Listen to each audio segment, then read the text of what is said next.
ذوالقرنین بھائی پوچھتے ہیں کہ ایک چیز نقد 25,000 کی ہے، اگر اسی چیز کو قسطوں پر 40,000 کی دیں تو کیا یہ جائز ہے یا ناجائز؟ جی محترم، قسطوں کے ساتھ موٹر سائیکل، کار، موبائل، LCD، فریج، AC وغیرہ بیچنا، خریدنا جائز ہے۔ ہاں، اگر کسی ناجائز شرط کے ساتھ بیچیں یا خریدیں تو ناجائز ہوگا، جس طرح آج کل قسط شارٹ یا لیٹ ہو جانے کی صورت میں جرمانہ کیا جاتا ہے، اور اسی طرح ممبر کو مجبوری کی وجہ سے اس پالیسی کو درمیان میں ختم کرنا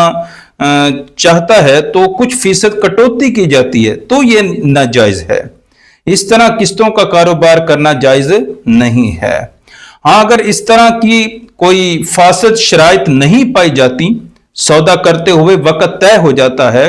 آگاہ کر دیا جاتا ہے نقد اتنے کی چیز ہے، ادھار لوگے تو قسطوں پر لوگے تو اتنے کی جو ہے وہ یہ چیز ہوگی، ادائیگی اتنی کرنی پڑے گی، چاہے وہ قیمت نقد سے زیادہ ہو تو یہ پھر جائز ہے۔